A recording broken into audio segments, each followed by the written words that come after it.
नमो नमः। आषाढमासस्य प्रथमदिवसः महाकवि कालिदास दिनः। तन्निमित्तेन संस्कृतभारती नाशिक तथा संस्कार भारती नाशिक एतयोः संयुक्तविद्यमेन कलाकट्टा चतुर्थपर्वः कालिदास दिनविशेष इति कार्यक्रमे अहं सौ मृणालेले सर्वेषां स्वागतं करोमि। कार्यक्रमस्य प्रारम्भः वयं मंगलाचरणेन करवामः। नाट्यहोत्र नाशिक द्वारा प्रस्तुत अस्ति अभिज्ञान शाकुन्तलम् इति नाटकेषु नान्दी।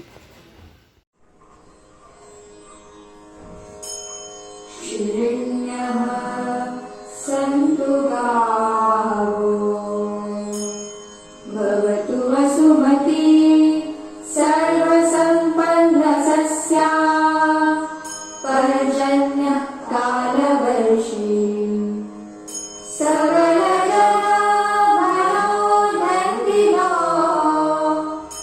मातुवाताः मोदन्तां जन्मभाजः सततमभिमता ब्राह्मणाः सन्तु सन्तः श्रीमन्तः पातु पृथ्वीं रजनिकैभवो धर्मनिष्ठाश्च भूवाः। विना वेदं विना गीतां विना रामायणीं कथां विना कविं कालिदासं भारतं भारतं नहि। यदि अहं कालिदासस्य महती वक्तुम् इच्छामि तर्हि एतत् एव उक्ति पर्याप्ता अस्ति। कविकुलगुरु, कविश्रेष्ठ, कविशिरोमणि, राष्ट्रकविः इति अपि तस्य उपाध्याः सन्ति।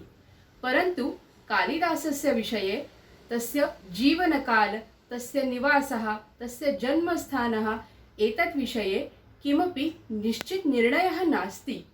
कालिदासस्य विषये बहवः दन्तकथाः अपि प्रचलिताः सन्ति। काचित् कथा वदति सः गोपालकः अस्ति, काचित् कथा वदति सः एक मूढः ब्राह्मणः अस्ति। तर्हि वस्तुतः कः आसीत् कालिदासः, कुत्र आसीत् तस्य निवासः, एतत् सर्वविषये इदानीं वदति अनिता जोशी महोदया। कालिदासाचा काळ ठरवतानाही मोठी कसरत करायला लागते। मालविक अग्निमित्र ह्या नाटकावरून तो शुंगवंशाच्या नंतर म्हणजे इसवी सन पूर्व 150 नंतर होऊन गेला, ही त्याच्या काळाची पूर्वमर्यादा ठरते। तर कर्नाटकातल्या ऐहोळे इथल्या शिलालेखावरून आणि बाणभट्टाने केलेल्या वर्णनानुसार तो त्यांच्या आधी म्हणजे इसवी सनाच्या 7व्या शतकाच्या आधी होऊन गेला, ही त्याची उत्तर मर्यादा ठरते। कालिदासाचं जन्मठिकाण कोणतं याविषयी देखील मतमतांतर आहेत। सध्या बंगाल प्रांतामध्ये कालीची पूजा प्रचलित असल्याने बंगाली लोक तो बंगालमध्ये होऊन गेला असं मानतात।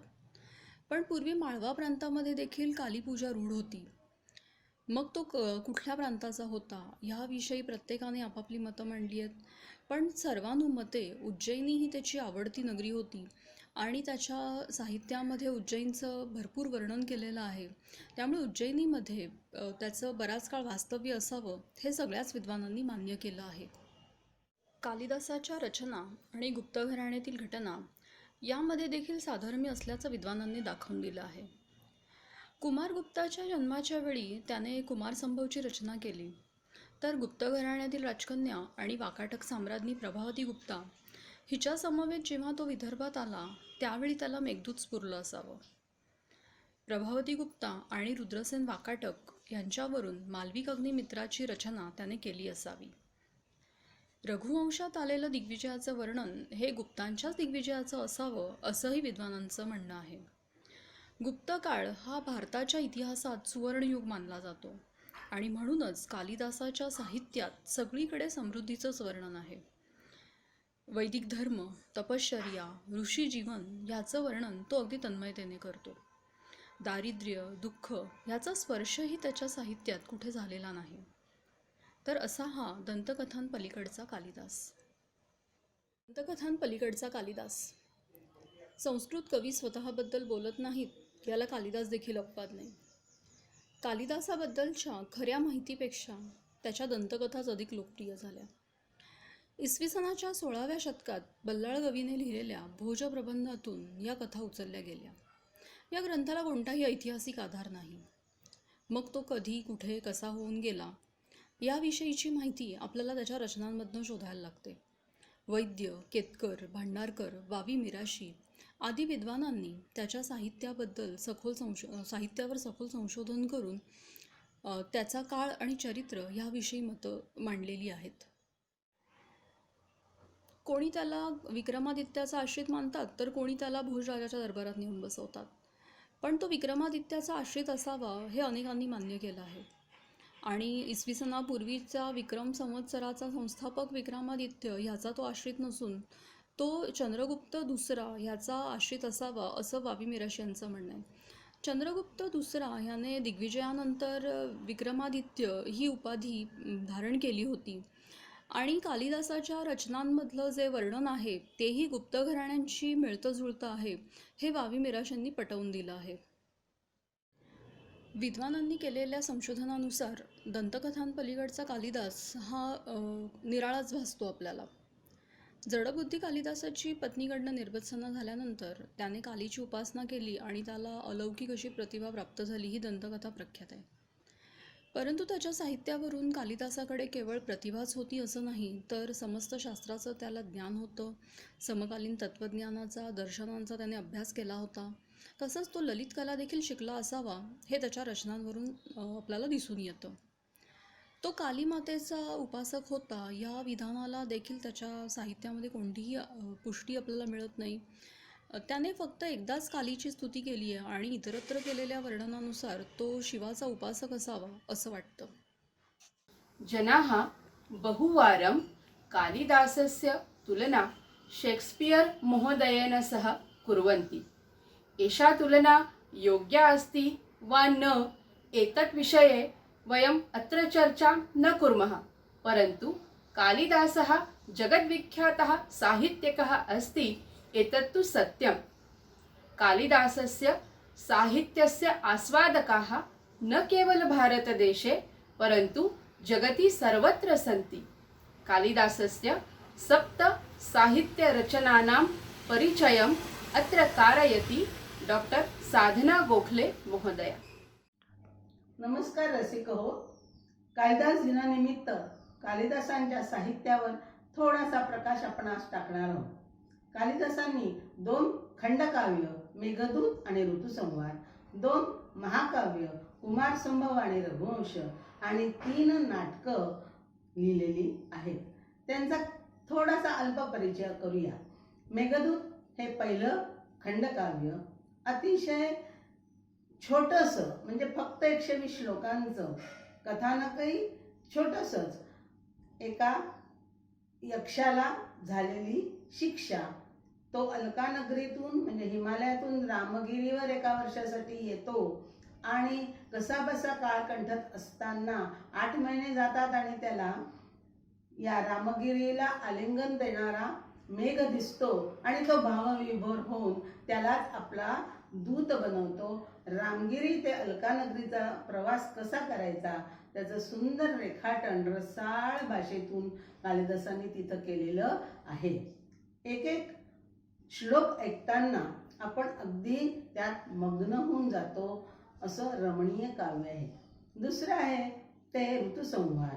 वसंत, ग्रीष्म, वर्षा, शरद, शिशिर आणि हेमंत या 6 ऋतू दिसणारे निसर्गचित्र या ठिकाणी कालिदासांनी रेखाटले आहेत. पण नुसती निसर्गचित्र हे त्याचं वैशिष्ट्य नाही, तर त्या निसर्गावर त्यांनी कधी एखादी विरहिणी, कधी शृंगार केलेली नववधू, तर कधी अभिसारिका आणि कधी पराक्रमी पुरुष अशी मानवी भावनांचं अर्पण केल्यामुळे त्या संपूर्ण काव्याला एक प्रकारची सजीवता प्राप्त झालेली आहे. रसराज शृंगाराचा त्यामध्ये खूप परिपोष केलेला आपल्याला दिसतो. 2 जी महाकाव्य आहेत कुमारसंभव आणि रघुवंश, त्यामध्ये महाकाव्याचे सगळे निकष तंतोतंत कालिदासांनी पाळलेले आहेत असं आपल्याला म्हणावं लागेल. त्यापैकी कुमारसंभव ही देवांनी केलेली शिवपार्वतीच्या मिलनाची योजना आहे आणि त्याचं कारण आहे कार्तिकेयाचा जन्म आणि त्याच्या साह्यानं त्याच्या सेनापती पदाखाली असुर सेनेचा पराभव हे उद्दिष्ट, आणि म्हणून शिवपार्वतीच्या मिलनासाठी ती संपूर्ण कल्याणकारी योजना ही कुमार संभवाची संहिता आहे. पण त्यामध्ये शृंगार रसाबरोबर कारुण्य रस आणि शांत रस यांचाही सुंदर परिपोष आहे. निसर्ग वर्णन तर अप्रतिम आहेत आणि मानवी भावनांचं सुंदर चित्रण त्यामध्ये आपल्याला दिसतं. दुसरं आहे रघुवंश.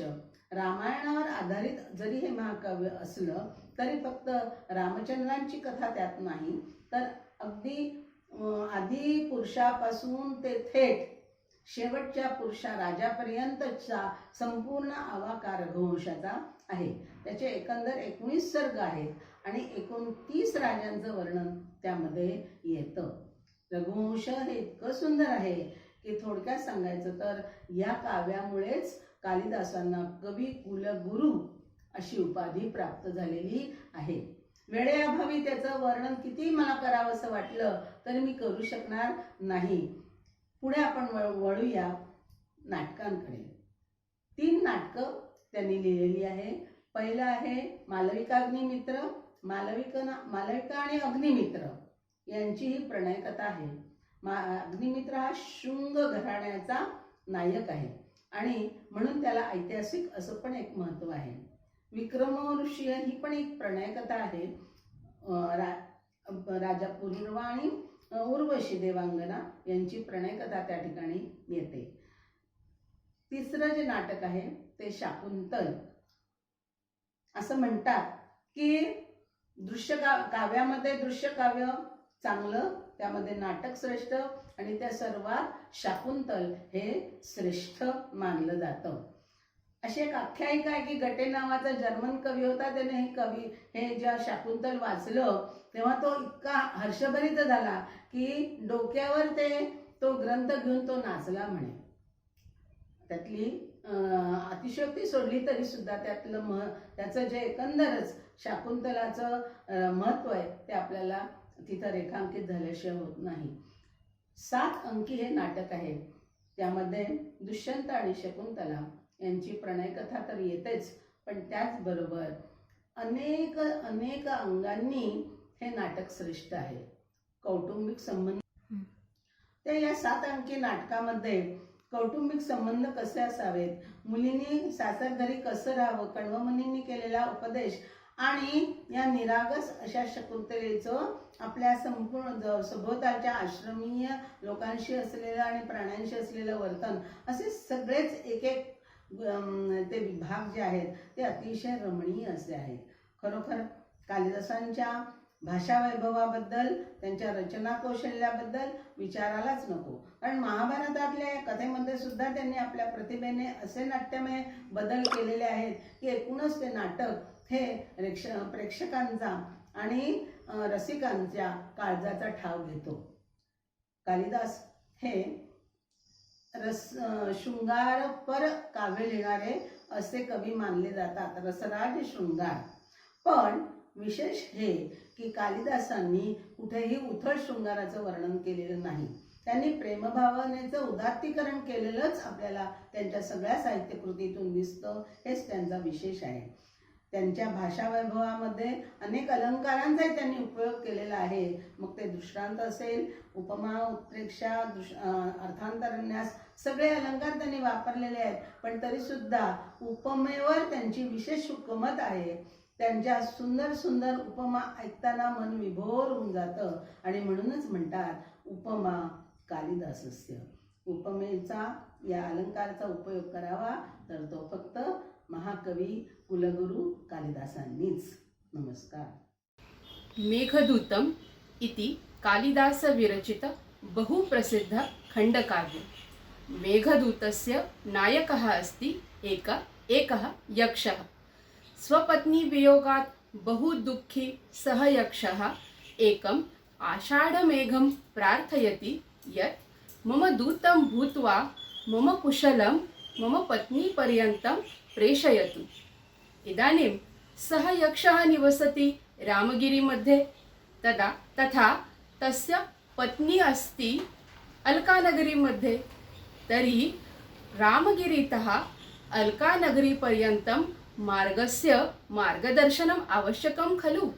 मार्गे के पर्वताः सन्ति, कानि कानि नगराणि सन्ति, का नद्यः सन्ति, एतेषां सर्वेषां बहु मनोहारी वर्णनं कालिदासेन मेघदूते कृतमस्ति। तद्विषये वदति वेदांग जोशी महोदय। कालिदासाच्या सप्त कलाकृतींपैकी जर आपण मेघदूतम, रघुवंशम आणि ऋतुसंहारम या तीनला जर बाजूला ठेवलं तर यामध्ये अतिशय प्रकर्षाने त्याचं भौगोलिक ज्ञान आपल्याला दिसून येतं. म्हणजे इतर तिन्हीमध्ये चारींमध्ये नाही अशातला भाग नाही, पण ह्या तिन्हीमध्ये प्रकर्षाने दिसून येतं. उदाहरणार्थ मेघदूतम जर आपण पाहिलं तर मेघदूतममध्ये तो मेघाचा प्रवास अगदी रामटेकच्या रामगिरीच्या भागापासून ते थेट हिमालयामध्ये मानस सरोवरापर्यंत तो प्रवास दाखवतो. आणि त्याचं जे शैली आहे कालिदासाची शब्दचित्र उभं करण्याची, त्या शब्दचित्राच्या माध्यमातून तो शब्दाचे ज्या पद्धतीने वर्णन करतो, वर्णन ऐकल्यानंतर 2 मिनिटं डोळे मिटून बसा, सगळं तुमच्या डोळ्यासमोर उभं राहील. एवढं डिटेलमध्ये वर्णन करणं म्हणजे अर्थातच त्याने तिथे प्रवास केलेला असावा. स्निग्ध छाया तरुषु रामगिर्याश्रमेषु. पावसाळ्याची वेळ आहे, पाऊस जवळ आलेला आहे, ग्रीष्म ऋतू पूर्ण तापलेला आहे आणि त्यामध्ये जो नागपूरचा रामटेकचा भाग आहे त्यामध्ये अतिशय दुर्दम्य अशी जी झाडं असतात ती सुद्धा आपली पानगळी होऊन पूर्ण कोरडी ठाक पडलेली आहेत आणि तशामध्ये पाऊस येतो. ही जी कल्पना आहे, ही जे ऑब्झर्वेशन आहे याचं, आणि मग पाऊस कसा कसा स्टेप बाय स्टेप पुढे जातो. मग तो उज्जैनीमध्ये पोहोचतो. उज्जैनीमध्ये पोहोचल्यावरती उज्जैनी नगराचं वर्णन, उज्जैनी नगराबरोबर उज्जैनीच्या पॅलेसचं वर्णन, त्यातल्या महालाचं वर्णन इतकं बारकाईने केलेलं आहे त्यांनी. शिप्रा नदीचे रमणीय ते दृश्य, त्याचे शब्दचित्र आहेत सगळी. तुम्ही डोळे मिटा, तुम्हाला सगळं डोळ्यासमोर दिसेल ते. पुढे आपण जाताना जर आपण पाहिलं रघुवंशमकडे, आपण ऋतुसंहारमकडे थोडं नंतर येऊ. रघुवंशममध्ये ज्या वेळेला तो रघुची दिग्विजय यात्रा आहे, त्या रघु दिग्विजय यात्रेमध्ये ज्या वेळेला तो जातो त्यावेळेस अक्षरशः दक्षिणेकडे ताम्रलिप्तीपासून थेट वरती आजचा जो काश्मीर प्रांत आहे, इकडे पूर्वेकडे बंग प्रांत आहे आणि पश्चिमेकडे आजचा जो आपण पाकिस्तान अफगाणिस्तान भाग म्हणतो तो, एवढ्या अखंड भागाचं वर्णन तिथल्या शहरांच्या नावासकट तो करतो. पूर्ण एक सर्ग त्या दिग्विजय यज्ञासाठी दिलेला आहे त्यांनी. त्यामध्ये जे डिटेलमध्ये वर्णन आहेत, एखादा माणूस एवढं ट्रॅव्हल केल्याशिवाय करूच नाही शकत. आणि सरतेशेवटी आता आपण ऋतुसंहारमचं बघूया. ऋतुसंहारमध्ये त्यांनी 6 ऋतूंची वर्णनं केली. 6 ऋतूंमध्ये उज्जैन, शिप्रा नदी किंवा विंध्याचल पर्वतरांगा याच्यामध्ये जी त्यांनी वर्णनं केलेली आहेत, माणसांच्या स्वभावाची, जनावरांच्या स्वभावांची, वनस्पतींची, कुठली वनस्पती कुठे मिळते, इतकं डिटेलमध्ये त्यांनी संवेदनशील पद्धतीने आणि कुठेही बोर न होता, बदल आली ते आहेच त्याचं, कुठेही तुम्हाला बोर न होता तुमच्या डोळ्यासमोर तो सगळा नजारा उभा केलाय त्यांनी. ह्यावरनं कालिदासाचे जे भौगोलिक ज्ञान आहे ते आपल्याला समग्रपणे दिसून येतं. मेघदूतं कालिदासस्य अतीवरम्या साहित्यकृती. मेघदूतात् एकस्य श्लोकस्य विवरणं करोति अनघा धोडपकर महोदया. नमस्कार, मी अनघा धोडपकर. कालिदासानं लिहिलेल्या मेघदूतावरती मी आपणास 2 शब्द सांगू इच्छिते. खरं तर मेघदूत हे अगदी रसपूर्ण, आनंदपूर्ण आणि भावोत्कट असं हे सुंदर असं गीत आहे. त्याला कोणी उर्मी काव्य म्हणतं, कोणी भावकाव्य म्हणतं, तर कोणी गीतकाव्य, तर कोणी दूतकाव्य म्हणतं. ही अनेक अशी विशेषणं ह्या मेघदूताला दिलेली आहेत. तर हा मेघ कसा आहे? अलकापुरीमध्ये आलेला आहे हा मेघ. उत्तर मेघामध्ये हा मेघ काय करतोय? अलकानगरीमध्ये हा आलेला आहे. तर अलकानगरीमधले आमचे हे उंच उंच प्रासाद बघ, अरे आमचे हे राजवाडे बघ, आमचे वाडे बघ. मग एक एक कल्पना कालिदासाला सुचत जाते आहे. आणि ही कल्पना बघताच अशी कल्पना फक्त एखादा कवीच करू शकतो, कारण ती दृष्टी त्या कवीकडेच असते. तर हे जे आमचे प्रासाद आहे तुझ्याशी स्पर्धा करायला समर्थ आहेत असं हा आमचा यक्ष सांगतो आहे. तस्तैत विशेषाः म्हणजे त्यांच्या विशेषणाने आणि त्यांच्या वैशिष्ट्यांनी हे अलकापुरीचे प्रासाद थेट तुझ्याशी स्पर्धा करायला निघालेले आहेत. मेघाला आश्चर्य वाटलं तसं तुम्हालाही आश्चर्य वाटेल. प्रासाद आणि मेघ यांच्यात तुलना तरी कशी करायची, कारण मुळामध्ये तुलना करायला प्रासाद जमिनीवर आहे तर मेघ आसमानात आहे. मेघ हा हलका आहे आणि प्रासाद चांगले स्थूल आहेत.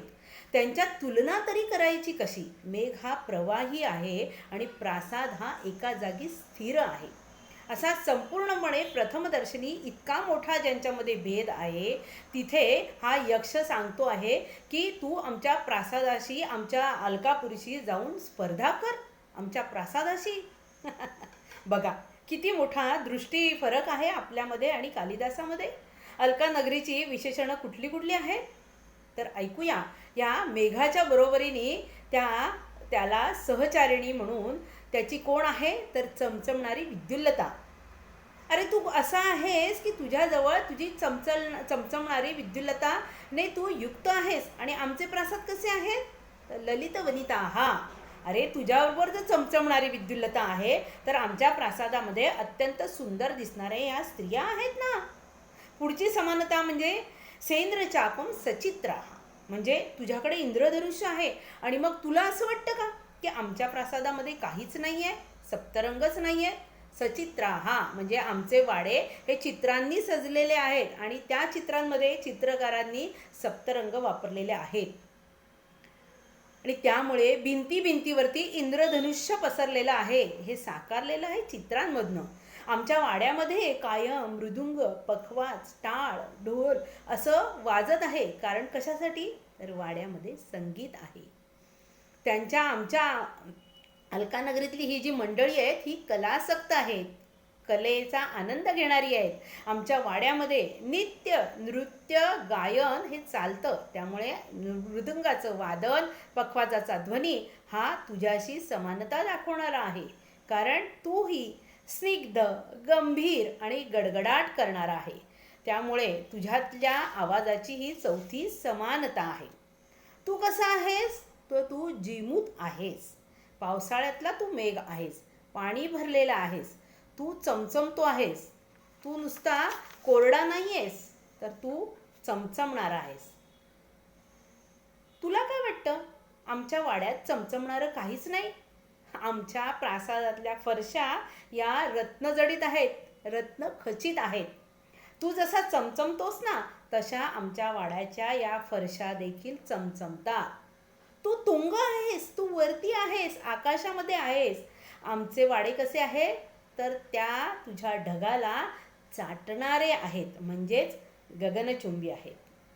तर अशा या मेघाला अलकानगरीचं वर्णन करता कारण तो पूर्णपणे पाण्याने भरलेला आहे, पावसाळा सुरू झालेला आहे आणि म्हणून हा कालिदास मेघाला सांगतो आहे की दूत बनून ह्या अलकानगरीचं वर्णन करत करत तू माझ्या प्रियतमेला माझ्या प्रेमाचा संदेश पोहोचव.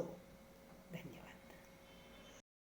कालिदासः प्रतिभावान कवी तु अस्ति एव, परन्तु सः सौन्दर्यपूजकः तथा रसिकः अपि अस्ति. अतः निसर्गसौन्दर्यवर्णनमस्तु वा स्त्रीसौन्दर्यवर्णनं कालिदासस्य प्रतिभा किञ्चित् अधिका प्रफुल्ला भवति इति अहं मन्ये.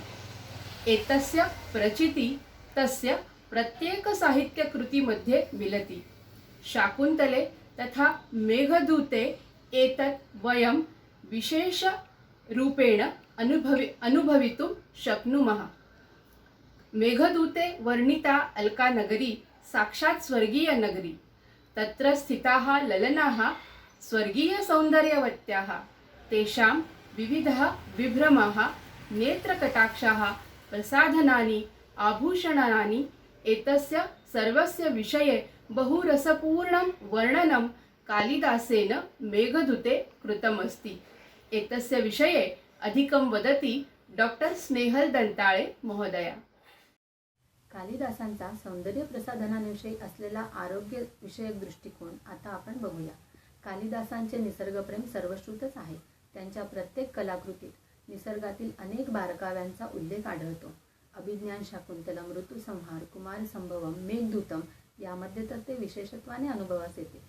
सृष्टीतील सौंदर्य वर्णन करताना ते स्त्री सौंदर्यही बखुबीनं वर्णन करतात। निसर्गातील विविध प्रकारच्या फुलांचा उपयोग त्यांच्या नायिका करतात, त्यामुळे त्यांचे सौंदर्य खुलते आणि खुललेल्या सौंदर्याचे कालिदास अनेक उपमा देऊन वर्णन करतात व ते अधिकच खुलते। त्यांच्या कलाकृतींमध्ये उल्लेख केलेल्या सौंदर्य प्रसाधनांचा जर आणखी बारकाईनं आरोग्यदृष्ट्या विचार केला तर आपल्याला असं लक्षात येतं की इतर शास्त्रांसोबतच आरोग्यशास्त्राचाही त्यांचा अभ्यास होता। विशेषतः स्त्री आरोग्याच्या दृष्टीने या सर्व वनस्पती फार उपयुक्त आहेत। स्त्रियांच्या 4 प्रकारची भूषणे रसाकरात सांगितलेली आढळतात। कचधार्यम, देहधार्यम, परिधातव्यम, विलेपनंच, म्हणजे केसात धारण करण्यायोग्य, देहावर धारण करण्यायोग्य, परिधान करण्यायोग्य आणि विलेपन करण्यायोग्य। या सर्वांचा उल्लेख कालिदासांच्या कलाकृतींमध्ये आपल्याला बघायला मिळतो। आपण थोडक्यात मेघदूतात आलेल्या काही फुलांची उदाहरणं बघूया। जसं कदंबाचं फूल, ज्याचा आकार मोठ्या लिंबाप्रमाणे गोल असतो, ते फूल सीमंतात म्हणजे भांगात टीका म्हणून धारण करतात। या फुलाचा सुगंध मनाला प्रसन्नता प्रदान करतो। शिरीषाचे पुष्प, जे पक्ष्याच्या नाजूक पंखांप्रमाणे तंतुयुक्त व वजनाला अत्यंत हलके असतात, ते कर्णभूषण म्हणून उपयोगात आणतात। हे कांतिवर्धक, त्वचा विकार दूर करणारे व विषग्न आहेत। फुटज पुष्प जरा मोठे व पाकळी किंचित जाड, बटमोगरा किंवा तगराच्या फुलाप्रमाणे असते। याच्या माळा हातात आणि गळ्यात धारण करतात। हे त्वचा विकार दूर करणारे आहेत। कुंद व जुईची फुलं आकाराने लहान, वजनाला त्यामानाने हलकी व नाजूक फुलं केशसंभार सजवण्यासाठी यांचा उपयोग होतो। काळ्या भोर केसांवर पांढऱ्या छोट्या चांदण्यांप्रमाणे ही शोभा वाढवितात। या वनस्पती केसांच्या आरोग्यासाठीही चांगल्या असतात। केशर, केतकी, कस्तुरी व पद्मपराग यांचा उपयोग हवा सुगंधित करण्यासाठी होतो, ज्याने मनाला प्रसन्नता प्राप्त होते। तसेच केशर हे कांतिवर्धक आहे, तर केतकी दुर्गंधीनाशक व बलवर्धक आहे। लाल अशोक पुष्प ही लाल रंगाची फुलं पायाला अलता लावण्यास वापरतात। पायाचे सौंदर्य तर वाढवतातच, शिवाय हे कामवर्धक व स्त्री प्रजनन संस्थेच्या रोगांवरही प्रभावी आहेत। लोध्र पुष्प ही अत्यंत मऊ, नाजूक व पांढऱ्या रंगाची सुवासिक फुलं असतात। या फुलांचा चूर्ण मुखराग म्हणजेच फेस पावडर म्हणून वापरतात। हे त्वचा विकार दूर करणारे आहेत। कुरवक पुष्प ही नाजूक छोट्या छोट्या पांढऱ्या फुलांचे घोस असतात। यांचाही उपयोग केसात माळण्याकरिता होतो व सुगंध मनाला प्रसन्नता प्रदान करते। चंदन याच्या खोडाचा लेप कपाळाला उटी लावण्यास व सर्वांगाला दाहशमनासाठी लावण्यास होतो। मेंदूला अधिक प्रमाणात याने प्राणवायूही मिळतो। राळ, गुळगुळ इत्यादी केसांना धूप देण्यासाठी वापरतात। याने केसांचे आरोग्य चांगले राहते आणि सौंदर्यही वाढते। कालिदासांनी सौंदर्य प्रसाधन म्हणून वापरलेल्या फुलांचे रंग, गंध व स्पर्श मनाला प्रसन्नता, शांतता व उत्तेजना देणारे आहेत। या सगळ्या वर्णनातून आपल्याला त्यांची सौंदर्यदृष्टी तर दिसतेच, परंतु या वनस्पतींचे आरोग्यदृष्ट्या महत्त्व बघता त्यांची शास्त्रीय दृष्टीही दिसून येते। काव्येषु नाटकं रम्यं तत्र रम्या शकुंतला तत्रापि च चतुर्थो अंकः तत्र श्लोक चतुष्टयम्। अभिज्ञान शाकुंतलं विषये एषः श्लोकः प्रसिद्धः। शाकुंतलं कालिदासस्य सर्वाधिक प्रसिद्धा साहित्यकृती अस्ति। प्रायः सर्वासु भारतीय भाषासु तथा नैकाः विदेशी भाषासु शाकुंतलस्य अनुवादः जातः। शाकुंतलं राजा दुष्यन्तः तथा शकुन्तलायाः कथा अस्ति। एतस्मिन् नाटके एकः हृद्यः प्रसङ्गः अस्ति। राजा दुष्यन्तः तथा तस्य पुत्रः सर्वदमनः एतयोः मिलापः। एतस्य विषये वदति सरिता देशमुख महोदया। नमस्कार। महाकवी कालिदासांना मी संस्कृत भाषा सभेतर्फे वंदन करते आणि त्यांची लोकप्रियता वाढती आहे हे पाहून होणारा आनंद व्यक्त करते। महाकवी कालिदासांचं जगप्रसिद्ध नाटक अभिज्ञान शाकुंतल. या शाकुंतलात सुखांत शेवट आहे आणि दुष्यंत राजा आणि सर्वदमन यांची जी भेट आहे ती कालिदासांनी अत्यंत उत्तम प्रकारे आणि आकर्षक अशी रंगवली आहे. ती मी आपल्याला आज सांगत आहे.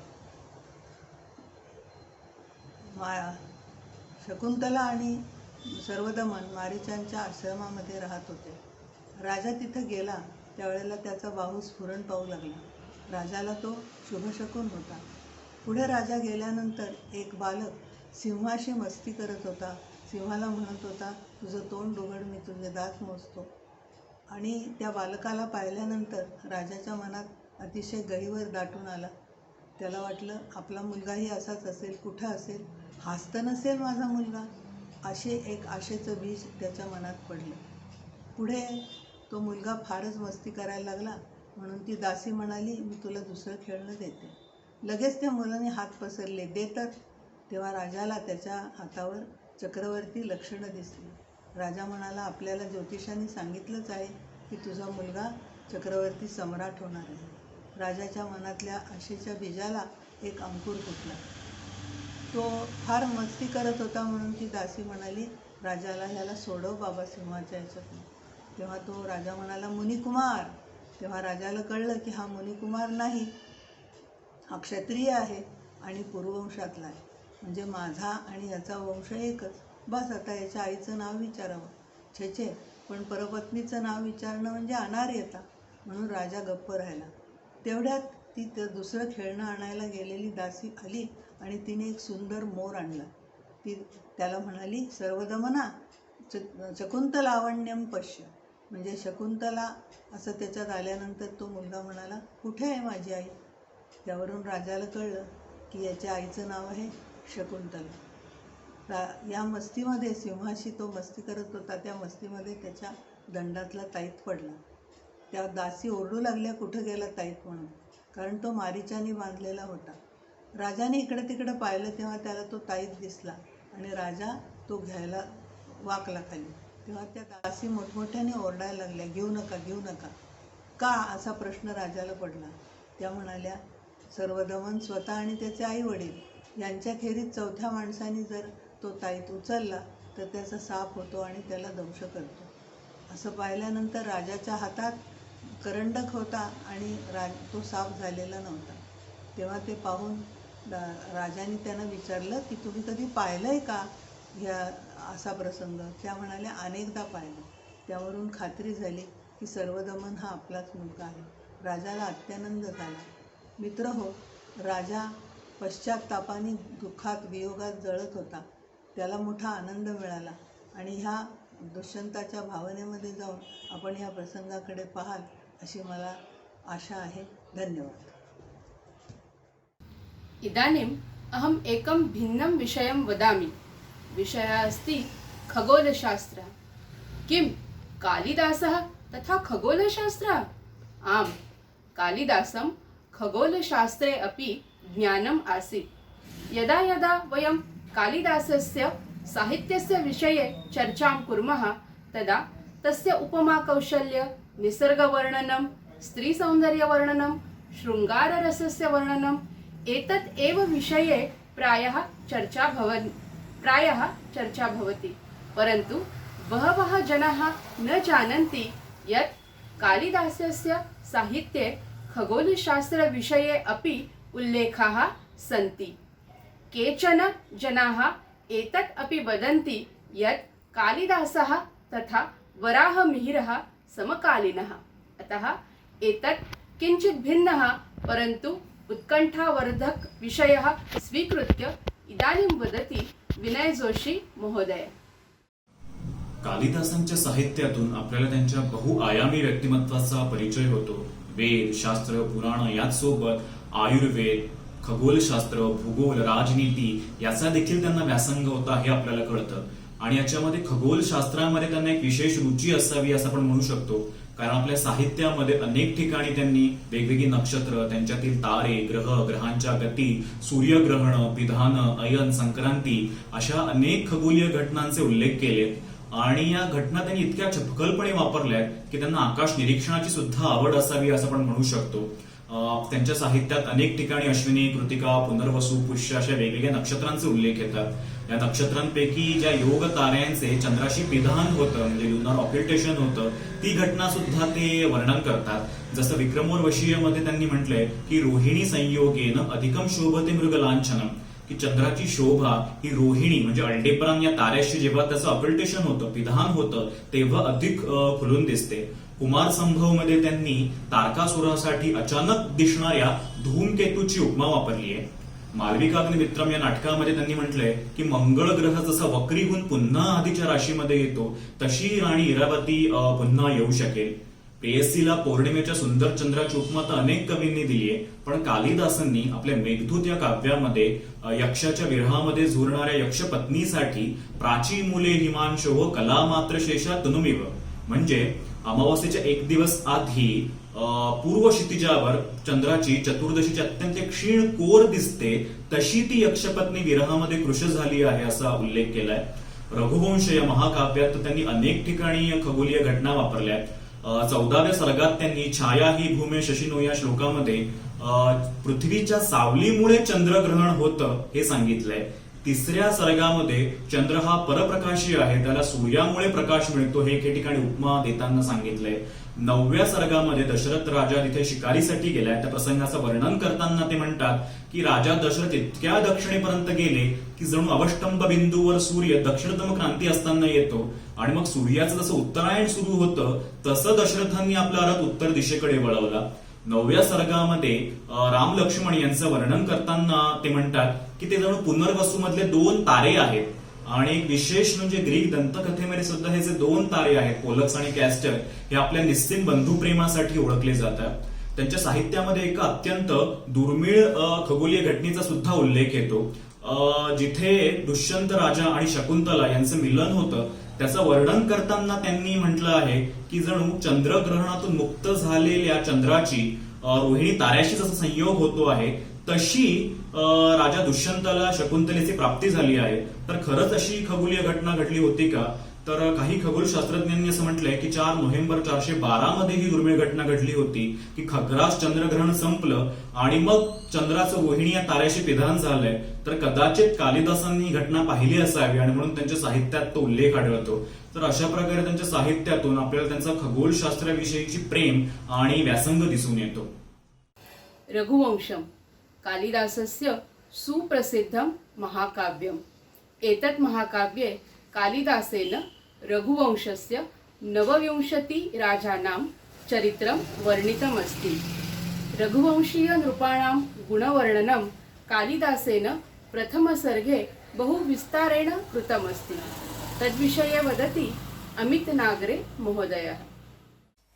शृंगार रसाला प्रमुख करून नवरसांची कौशल्याने योजना करणारा सौंदर्यान्वेषी महाकवी कालिदास सोनेरी सूर्यकिरणांप्रमाणे चकाकणारी नम्रता प्रकट करतो. क्व सूर्य प्रभवो वंशः क्व चाल्प विषया मतिः असा हा रघुकार रघुवंशाच्या सुरुवातीलाच बोलतो.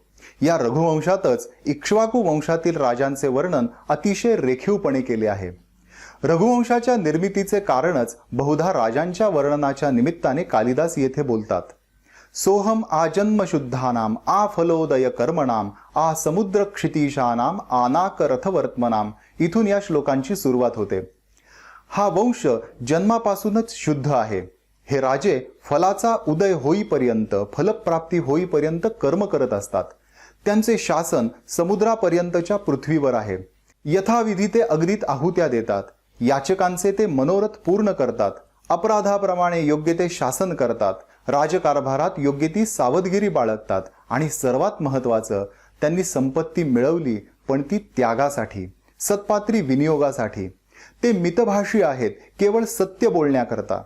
त्यांची विजिगीषू वृत्ती यशप्राप्तीसाठीच आहे. त्यांचा ग्रहमेध हा उत्तम संतती प्राप्तीसाठीच असतो. बालपणीच त्यांचा विद्यांचा अभ्यास झाला आहे. तारुण्यात त्यांनी विषय उपभोगले आहेत. वृद्धापकाळ ते मुनिवृत्तीने घालवत शेवटी योगबलाने शरीराचा त्याग करतात. या केवळ 4 श्लोकामध्ये राजवंशाचे, त्यातील प्रत्येक राजाचे चित्रण येथे मांडले आहे. यांचा जन्म, यांचा वंशज शुद्ध आहे. वैद्यकशास्त्राच्या ज्ञानाशिवाय, आचरणाशिवाय ते अवघडच आहे.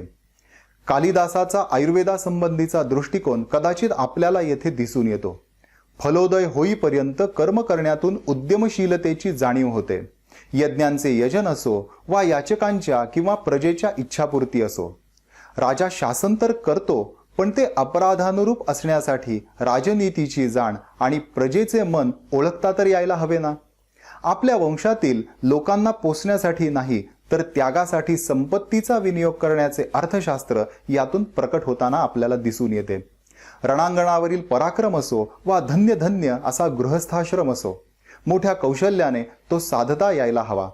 श्रुती स्मृती आधारित राजकर्तव्य, प्रजानुपालन आणि हे सर्व साध्य करण्याचे साधनही कालिदास मार्मिकतेने येथे आपल्याला सांगतात. शैशवात अभ्यास, तारुण्यातील विषय सेवन, वार्धक्यात मुनिवृत्ती धारण करत योगबलाने देहत्याग.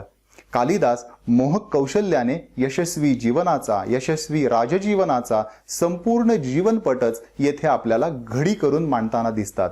आणि म्हणूनच की काय, भगवती शारदेलाही कालिदासाच्या बाबतीत त्वमेवाहम न संशयः असं म्हणण्याचा मोह झाला असावा. कालिदासस्य भाषा बहु सरला सुगमा तथा मधुरा अस्ति.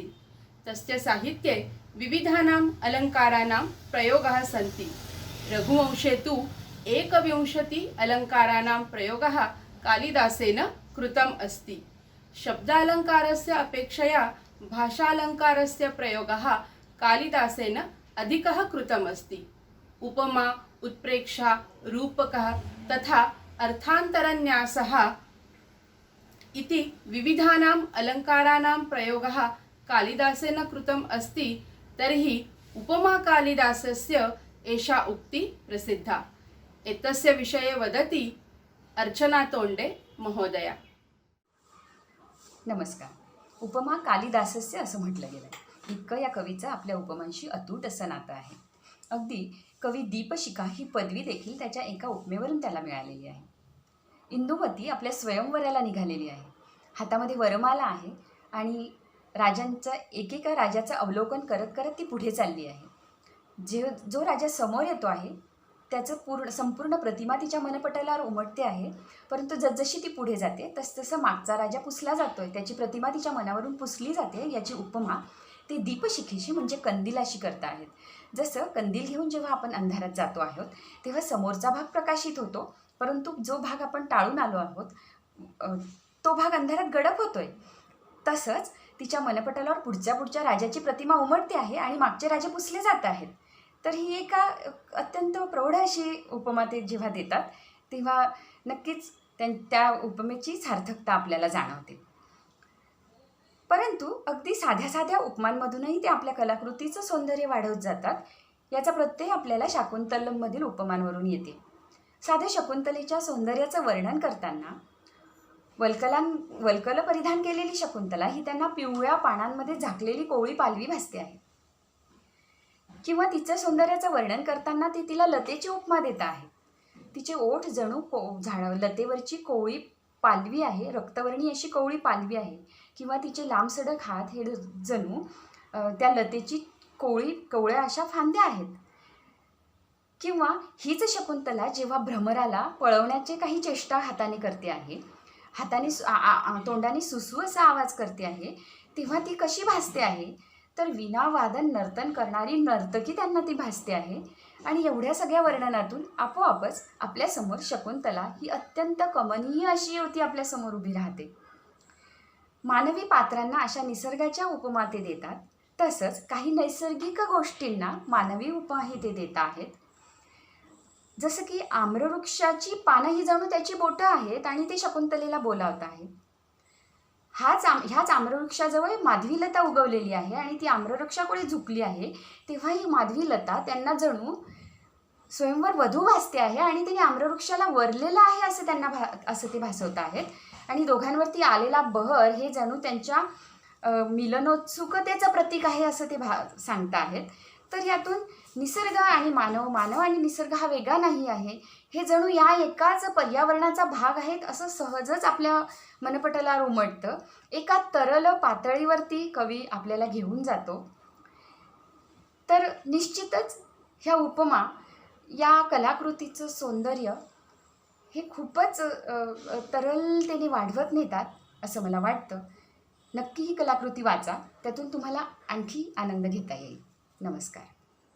इदानीं संस्कृत भारती नाशिक नगरस्य महानगरसंयोजिका सौ संगीता अम्भोरे महोदया संवादं करोति. नमो नमः. अहं संगीता गजानन अम्भोरे, दायित्वं संस्कृतभारत्याः नाशिक महानगरसंयोजिका. कालिदासदिनस्य सर्वेभ्यः हार्दिकाः शुभाशयाः. उत्सवप्रियाः खलु मानवः इति कालिदासेन उक्तं तत्तु सत्यमेव. उत्सवानाम् आयोजनं नाम विचाराणां मन्थनमिति. अनुभवानाम् आदानप्रदानं भवतु, तदर्थं कार्यक्रमाणाम् आयोजनं क्रियते. तदनुगुणम् अस्मिन् वर्षे संस्कृतभारती तथा च संस्कारभारती इत्यनयोः संस्थयोः द्वारा आयोजिते कलाकट्टः इति कार्यक्रमेऽस्मिन् कालिदासदिनम् अधिकृत्य भवद्भिः संस्कृतानुरागिभिः महाकविकालिदासस्य साहित्यम् अधिकृत्य स्वप्रतिभया दृश्यफीतनिर्माय संस्कृतं प्रति अनुरागाः प्रदर्शिताः. तदर्थम् अहं संस्कृतभारती पक्षतः सर्वेषां सहभागिनाम् अभिनन्दनं करोमि. वस्तुतः संस्कृतसाहित्यं नाम विपुलं ज्ञानभाण्डारमेव. एतस्मात् संस्कृतसाहित्यसागरात् बिन्दुपरिमितं वा ज्ञानं प्राप्तुं प्रत्येकं भारतीयैः प्रयतितव्यं. परं संस्कृतसाहित्यस्य अध्ययनं कर्तुं प्रथमं संस्कृतभाषायाः ज्ञानम् अधिगन्तव्यं भवति. तदर्थं संस्कृतभारती एषा संस्था देशे विदेशे अपि संस्कृतभाषायाः प्रचारप्रसारकार्यार्थं प्रयत्नरता वर्तते. यदि भवन्तः संस्कृतभाषां पठितुम् इच्छन्ति चेत् नाशिकमहानगरे अपि संस्कृतभारती पक्षतः संस्कृतशिबिराणाम् आयोजनं क्रियते. तत्र भवन्तः सर्वेपि सहभागं स्वीकर्तुं शक्नुवन्ति. सर्वेषां स्वागतम् अस्ति. स्पर्धायाः निमित्तेन भवद्भिः किञ्चित् मात्रेण वा भवतु कालिदासस्य साहित्यकृतीनाम् अध्ययनम् आरब्धमस्ति. इतः परमपि अग्रे कालिदासस्य समग्रं साहित्यं पठितुं वयं सर्वेपि प्रयतामहे इति उक्त्वा विरमामि. धन्यवादः. भारतीयवाङ्मये महर्षि वाल्मीकि तथा महर्षि व्यासः एतयोः अनन्तरं महाकवि कालिदासस्य नामः जनाः प्रामुख्येन स्मरन्ति.